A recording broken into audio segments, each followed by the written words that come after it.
जी बड़े सरल स्वभावी थे। बोले जिस प्रज्ञा छेनी से तूने छेदन भेदन करके इन दोनों को भिन्न किया और उसी प्रज्ञा छेनी से आत्मा जो अलग हो गई उसको ग्रहण कर। कितना सरल उपाय दिया आपको। हमने दो गाथा का अध्ययन करा दिया अभी समय साथ। पहली गाथा में प्रश्न ये आया था आत्मा और कर्म भिन्न कैसे हो, तो उसका एक ही उपाय आया जिनागम में। और जब ये गाथा सवेरे हम एक बार पुनः पढ़ रहे थे तो ऐसे भाव आए कैसे। इसीलिए आचार्य भगवान विशुद्ध सागर जी जैसे महाराज समय सार जी की इतनी महिमा बात है। इसी के अंदर इसी ग्रंथराज के अंदर आत्मा को मुक्त करने की सबसे सुंदर कला लिखी, सबसे गहरी कला लिखी। जिसे जीव को सुनने को मिल जाए, जिसे जीव को समझने को मिल जाए और जो जीव उस पर चल पड़े उससे बड़ा पुरुषार्थी कोई नहीं हो सकता है। लेकिन सबको समय सार जी की वही गाथा पसंद आती है जिसमें सोना बनाने की विधि लिखी। कौन सी पसंद आती है? एक गाथा है ऐसी भी समय सार जी में जिसमें सोना कैसे बनेगा वो विधि लिखी है। लेकिन आचार्य भगवान कुंद कुंद स्वामी जी को पता था ये पांचवें काल के जीव है जो आगे पढ़ेंगे इस ग्रंथ को। तो उन्होंने पूरी विधि लिखने के बाद उन पांचों वस्तुओं को इकट्ठा करने के बाद बनाने के लिए जब जीव बैठेगा तो आखिरी में एक शब्द और लिख दिया यदि पुण्य होगा तो। क्या लिख दिया आचार्य भगवान? पुण्य होगा तो पता चले पंचम काल के जीव कभी पढ़ भी नहीं समय सार जी तो बना नहीं लग जाए। बोले आत्मा को तो मुक्त कराने में समय लगाएंगे नहीं लेकिन सोना बनाने में समय लगाने लग जाए। तो आगे लिख दिया। और आपको नई बात बता दें कुछ जीवों ने भारत में सोना बनाने का प्रयास भी किया और आचार्य श्री को बताने भी आया, लेकिन यही बताने आए बहुत मेहनत कर ली सोना बन नहीं पाया। सोना बन नहीं पाया। वस्तु वही करना है जो लिखी है, बनेगा उसी से, लेकिन जिसका तीव्र पुण्य होगा वही बना पाएगा, सबके लिए नहीं बन पाएगा। ऐसा लिखा यहाँ कह रहे हैं कि वस्तु स्वरूप कह रहा है नए में खींचोगे तो द्वेष होगा, नए से चिपकोगे तो राग होगा। अब 47 नए होते हैं और 47 शक्तियां होती हैं। दोनों को अच्छे से समझो। अभी तक तो आपने दो नए के बारे में सुना, व्यवहार नए निश्चय नए। नए 47 होते हैं और इन 47 नयों की व्याख्या आचार्य भगवान कुंद कुंद स्वामी जी ने प्रवचन सार जी नाम के ग्रंथ में की। कितने ग्रंथ की व्याख्या? प्रवचन सार जी ग्रंथ में 47 यानी 47 नए बताए अलग। जैसे एक नए होता है अस्ति नास्ति नए, आपने नाम सुना?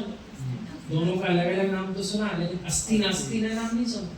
अस्ति नास्ति नए ऐसे 47 अलग अलग प्रकार के नए होते हैं। और 47 आत्मा की शक्ति होती है। 47 यूं तो अनंत शक्ति संपन्न है लेकिन मुख्य भेद आचार्य भगवान कुंद कुंद स्वामी जी ने 47 किए।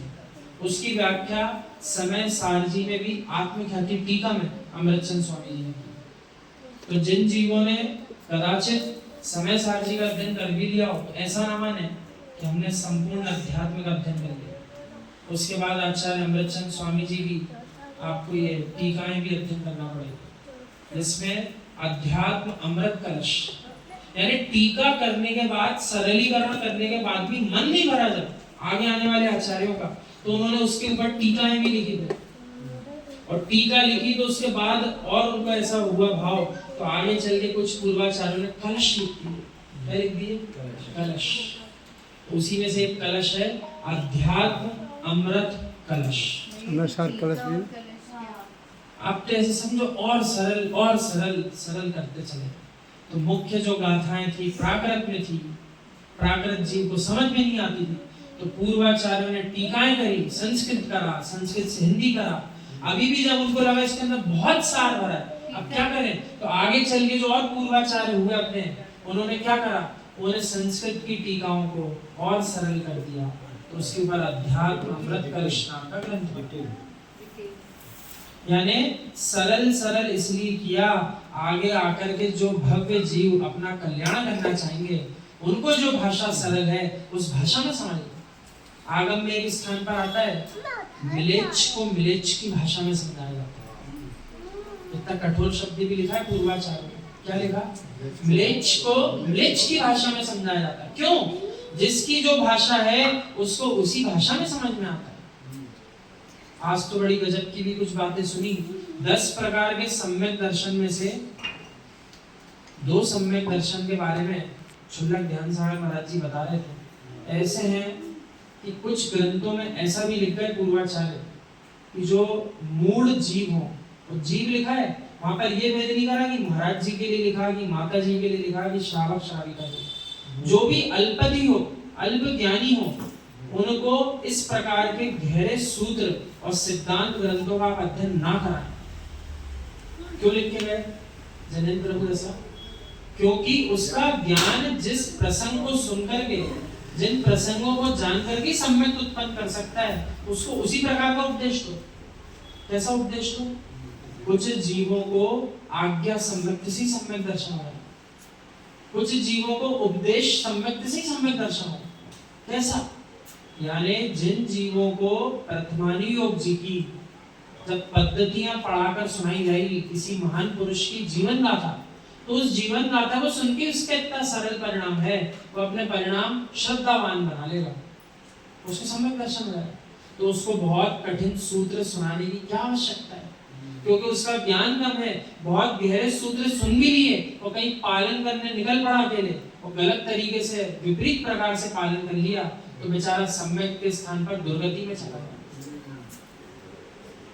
यूं ही कोई बात नहीं बोली जाती कि कौन से जीव को किस प्रकार समझाए। आगम में जैनेन्द्र प्रभु ने सारी व्यवस्था बना के रखी।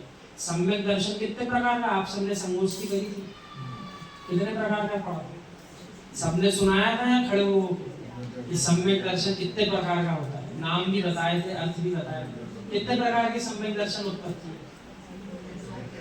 संगोष्ठी तो आप लोगों की थी, हम तो सुनने आए थे। 10 प्रकार के सम्यक दर्शनों की आपने व्याख्या करी थी, इसमें अंत में आते आते परमावगाढ़ सम्यक दर्शन, सूत्र सम्यक दर्शन पढ़े थे कि नहीं आप लोग? तो वहां पर यूं कहा जीव को, जैसे जीव की जैसी योग्यता हो। एक सम्यक दर्शन जो होता है वो बहुत सीमित शब्दों में सम्यक दर्शन जीव को उत्पन्न करा, और एक सम्यक दर्शन उसके विपरीत विस्तार सम्यक दर्शन होता है। क्या होता है? 10 में से 2 प्रकार के सम्यक दर्शन बड़े ही अपोजिट है एक दूसरे के। एक प्रकार का सम्यक दर्शन ऐसा है, जीव ने जीवन में पहली बार कोई पंक्ति सुनी, पहली बार जीवन में प्रवचन सुने, सम्यक दर्शन हो गया, वैराग्य हो गया और घर बार छोड़ने का निर्णय कर लिया। ऐसा हुआ है कि नहीं हुआ? नहीं हुआ तो हम उदाहरण बता दें, ऐसा हुआ। आचार्य भगवान विशुद्ध सागर महाराज जी की संग में सुब्रत सागर महाराज जी, आदित्य सागर महाराज जी, ये सारे जीव पहले कुछ नहीं करते। और ज्यादा दूर मत जाओ, अपने ही जनालय में कर रहे चतुर्मास निर्वेद सागर महाराज जी, आप उनके जीवन के बारे में भी पूछो। पहली बार उपाध्याय परमेष्ठी के प्रवचन सुने थे,